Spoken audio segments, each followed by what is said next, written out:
Quelle politique économique pour un réel décollage économique de la République du Bénin? C'est autour de ce thème que je reçois pour vous aujourd'hui, chers amis téléspectateurs, l'opérateur économique béninois Gilbert Quimper.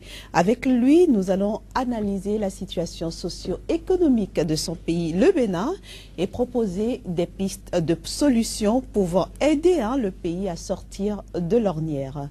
Bienvenue à toutes et à tous dans l'entretien du jour et bienvenue à vous aussi, Monsieur Gilbert Quimper. Bonjour, Madame la journaliste. Alors, en tant qu'opérateur économique et donc acteur majeur du développement, comment est-ce que vous voyez la situation économique de votre pays, le Bénin? Ça ne va pas parce que vous savez, c'est les opérateurs économiques, les PME,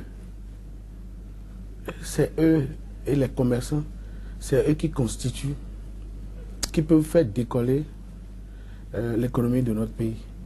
Mais aujourd'hui, il n'y a plus de croissance. Tout est au statu quo. Les importateurs, personne n'importe plus encore aujourd'hui. Et tout le monde attend. Il y a harcèlement fiscal, il y a la chasse aux sorcières. Et vous devez être de leur bord. Si vous n'êtes pas du bord d'un politicien, il va chercher à vous taper dessus. Aujourd'hui, les gens ont des problèmes. Et personne ne veut en parler parce qu'ils ont peur. Peur de quoi? Ah, je ne sais pas. Je ne sais pas. Je ne sais pas. Je ne sais pas. Mais de toute façon, moi... Mais pour avoir de la richesse, Monsieur Quimper, il faut bien travailler, il faut bien mouiller le maillot. Vous pensez que les Béninois le font suffisamment pour réellement faire décoller leur pays? Oui. Parce qu'il n'y a pas que les politiques, justement, qui sont impliqués dans cette affaire. Non, la politique n'a rien à voir avec le décollage d'un pays. Mais s'il y a une bonne gestion des ressources humaines et des ressources financières, mais le pays décolle. Vous n'êtes pas sans savoir, nous avons Côte d'Ivoire à côté. Et le président Ouattara, c'est un banquier. Il vient d'engager son deuxième mandat. Mais dans son premier quinquennat, vous avez vu comment la Côte d'Ivoire a décollé? Les palmiers à huile, les cacao, les cafés. Les gens venaient ici, ils étaient ici, ils venaient chercher au Bénin. Dans l'ancien temps, au temps de Dahomey. Dans les années 60. Dans les années 60. C'est ici qu'ils venaient chercher. C'est ici qu'ils venaient chercher. Et la mauvaise gestion de nos anciens, de nos cadres, ont fait de telle manière que tous ces produits sont allés au profit aujourd'hui de la Côte d'Ivoire. C'est vrai, nous n'avons aucune ressource ici, nous vivons que sur la fiscalité. Fiscalité. Oui, bon, mais écoute, la France a quoi? La France a quelles ressources? Mais la France a une très belle croissance. La France ne vit que sur des ressources. Les ressources fiscales. Mais la France a une très belle croissance. Mais pourquoi ici, le Bénin, aujourd'hui, on est à -4? Et pourtant, la Banque mondiale soutient que cette croissance est de 5,5%. Non, c'est faux, c'est faux. Au titre de l'année 2014, non, notamment. Faux. Je défie quiconque qui veut me dire le contraire. Moi, j'ai tous les chiffres. Et si... D'où tenez-vous vos chiffres? Oui, mais madame, vous savez, je suis un acteur... malgré que je suis un opérateur économique, je suis un acteur politique. Donc moi, j'ai mes chiffres à moi. Si quelqu'un pense que ce que je dis ici est faux, il n'a qu'à m'inviter sur une des chaînes et nous allons les démontrer. Je vais les démontrer par A plus B que c'est faux. La croissance du Bénin n'est pas à 5%. Non, c'est à moins. C'est à moins. Et ce n'est pas bon pour notre pays. C'est pour ça d'ailleurs que les investisseurs tous ont abandonné le pays. Vous n'êtes pas sans savoir que nous n'avons pas d'énergie à plein temps. Dans un pays où il n'y a pas d'énergie à plein temps, quel investisseur va venir investir? Il n'y a pas d'usine de production. Si le Bénin doit vraiment décoller, c'est les opérateurs économiques, c'est les PME qui font décoller, ce n'est pas seulement l'État. L'État est là pour récolter les impôts et les différentes sortes d'impôts, c'est ça, au profit des entrepreneurs, des investisseurs. Mais aucun investisseur, vous allez dans la zone franche aujourd'hui, quelle usine vous allez trouver là-bas, en dehors de Matanti? Je me demande même, est-ce que ça fonctionne normalement bien? Non. Mais c'est ça le problème. Il faut encourager les investisseurs. Justement, j'allais vous demander, M. Quimper, comment est-ce qu'on peut corriger le tir? Oui, mais mettez-vous à ma place. Lorsque vous avez... Moi, j'avais des groupes. J'avais des groupes de l'Australie. Des amis qui voulaient investir. Ils veulent venir produire. Ils veulent venir produire les pâtés d'abats, les produits alimentaires. Mais quand ils sont venus, ils ont sillonné les administrations. D'abord, l'administration béninoise est corrompue. Dans un pays où l'administration béninoise est corrompue, vous pensez, qui c'est qui va accepter de venir? Oui, mais comment corriger ça? Ah, mais il faut engager des grandes réformes. Il faut mettre l'homme qu'il faut à la place qu'il faut. Mais c'est ça le problème ici. C'est ça qui manque au Bénin ici. C'est ça. Il faut mettre l'homme qu'il faut à la place qu'il faut.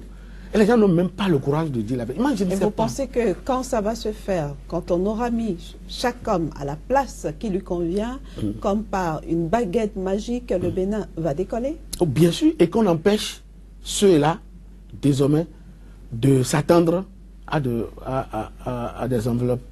C'est-à-dire c'est leur salaire. Vous vous êtes engagé pour travailler pour l'État. L'État vous a engagé. Vous avez un salaire. Mais les gens attendent le dessous et ils refusent, ils bloquent les dossiers. Dans tous les ministères, je ne vois pas dans ce ministère où les dossiers ne sont pas bloqués. Il faut toujours, ils attendent toujours à quelque chose. Alors qu'ils ont un salaire. Dépôt de vin? Dépôt de vin, oui. Alors qu'ils ont un salaire. Moi, je ne comprends pas. Et il n'y a pas la punition. Dans un pays où il n'y a pas la punition, je peux vous dire rapidement, si vous me permettez d'ouvrir une autre parenthèse. Libéria, c'est une femme qui gère là-bas. Moi, j'étais parti faire une semaine de prospection sur le plan d'affaires au Libéria.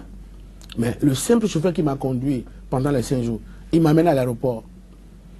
Les 5 jours, je lui tends 10 000, je dis, mais écoutez, prends pour ton cadeau. Il me dit, écoutez, monsieur, je vous en prie, c'est interdit de nous donner des enveloppes ici. Je vous ai conduit, vous avez lu le véhicule, mon patron a été payé, mais j'ai un salaire chez mon patron, pourquoi vous me donnez de pots de vin? J'arrive à l'aéroport. Les policiers qui étaient là m'ont aidé rapidement à remplir les formalités, mis le cachet dans mon passeport. Ils étaient 3. Je sors 3 billets de 5 000. Il dit, hé, monsieur, nous ne voulons pas perdre notre job. Je vous en prie, nous avons un salaire. Mais pourquoi pas ici au Bénin? Au contraire, quand vous dites, ah, mais écoutez, vous voyez mon galon, vous voyez ceci, je suis assez après. Est-ce que ce n'est pas vous-même qui encouragez la chose au Bénin? Non, non. Si spontanément déjà vous donnez, vous encouragez. Non, j'ai dit ailleurs. Bien sûr. Moi, je suis allé, vous savez. Vous le faites ailleurs parce que vous êtes habitué à le faire. Non, je ne suis pas habitué. Mais je vais donner l'argent à qui? Je vais donner l'argent à un policier ici pour lui dire de me faire quoi? Jamais. Vous pouvez vous renseigner sur moi. Moi, je fais partie de ceux qui combattent la corruption, qui luttent contre la corruption. C'est pour ça que je suis mal vu partout où je passe. Je ne peux jamais demander un service dans l'administration ici, les gens vont me rendre. Il n'y en a pas. Surtout quand on entend que là, c'est l'homme qui crie trop, qui crie le nom des gens. Mais lorsqu'il n'y a jamais, dans un pays où il n'y a pas la punition, vous pensez que le pays va décoller comment? Non. Le pays ne peut pas décoller parce qu'il n'y a pas la punition. La punition doit commencer au sommet de l'État. Vous n'êtes pas sans savoir qu'en 2007, le président Yahya Boni a fait une marche verte contre la corruption. Aujourd'hui, on lutte contre la corruption ici. Yahya Boni a pu lutter contre la corruption. Et pourquoi il n'a pas pu lutter contre la corruption? Alors qu'il a dit au peuple, en jurant, en prêtant serment en 2006, il a bien dit, je mettrai l'homme qu'il faut à la place qu'il faut. Et mon premier combat, c'est la lutte contre la corruption. Il a engagé la lutte contre la corruption. Monsieur Kempé, nous ne sommes pas, sommes pas bien placés pour répondre à sa place. Mais en dehors de la corruption, en dehors de l'impunité qui doivent être combattues au Bénin, qu'est-ce qu'il faut faire d'autre? C'est-à-dire que moi j'ai dit, il faut engager des grandes réformes. En quoi vont consister ces réformes-là? Les réformes, c'est quoi? C'est-à-dire revoir l'administration en général, toute l'administration en général, et mettre l'homme qu'il faut à la place qu'il faut. 2, il faut mettre fin à la corruption. Il faut engager une grande lutte contre la corruption. Et 3, nous ne pouvons pas être à côté du Nigeria, le géant de l'Afrique de l'Ouest. Et le Bénin va être en train de souffrir. Malgré que le Bénin est basé sur la fiscalité. N'oubliez pas qu'il y a la douane. Il y a la douane. Il y a le commerce. Il y a le commerce. Il y a le commerce qui est là. Moi, j'ai dit, lorsque nous prenons par exemple le Nigeria seul, j'ai fait un petit calcul à un politicien la dernière fois, il m'a dit, mais c'est pas possible. Mais est-ce que tu en fais aux autorités? Il dit, mais quelle autorité? Je vais en faire à quelle autorité? Lorsque la plupart, toutes les marchandises, le Nigeria, 95%, ils importent. Si nous basons sur l'importation seulement des Nigérians, le Bénin est parti à jamais. Puisque nous n'avons aucune ressource minière, nous n'avons pas de ressources minières. Nous sommes basés que sur la fiscalité. Le Nigeria seul peut faire monter toutes les recettes de l'État, de la douane béninoise. C'est-à-dire que lorsque, ici par exemple, on met par exemple, les marchandises qui doivent aller en transit sur le Nigeria, on dit on applique un taux de 0,6% comme taxe de la douane. Mais c'est trop cher par rapport aux autres pays. À Lomé, par exemple, c'est 0,3%. Et si le Bénin mettait même les marchandises qui doivent aller sur le Nigeria, ils mettaient même à un taux de 3,50%. Mais imaginez, mais la douane seule, par an, peut peut-être faire une recette de 2 000 ou 3 000 milliards pour l'État béninois. Alors que le budget de l'État, ça varie de 1 000 à 1 200 milliards. Mais lorsque la douane seule fait une recette de 3 milliards, de 3 000, je dis 3 000 milliards à l'État béninois, et bon, maintenant, il faut collecter les impôts sur les PME, les PMI, ainsi de suite. Lorsqu'on calcule tout ça là, et que l'État béninois arrive à faire une recette annuelle de 5 milliards, vous voyez ce que ça peut faire? Vous voyez ce que ça peut faire pour le Bénin? Et l'État, la réforme dont je parle aussi, la réforme doit aller vers les PME, les petites et moyennes entreprises, les entrepreneurs. C'est-à-dire qu'il faut complètement diminuer les taxes que les importateurs et les opérateurs économiques privés payent. C'est ce que la Côte d'Ivoire a fait pour décoller. Les 5 premières années de Ouattara, je donne un exemple. Un compatriote ivoirien qui doit payer par exemple par an l'impôt peut-être 300 000, on lui demande, bon, écoute, vous payez un forfait de 80 000. Et c'est ça qui a fait une croissance. Et il y a un afflux des importateurs et des investisseurs vers la Côte d'Ivoire. Et la Côte d'Ivoire a pu décoller. Mais nos autorités n'ont pas ça là dans leur tête. En tout cas, on espère que ça va venir au Bénin. Alors, M. Kenkoué, est-ce que vous croyez que le Bénin arrivera un jour à atteindre une croissance à 2 chiffres? Le Bénin peut bel et bien atteindre la croissance à 2 chiffres.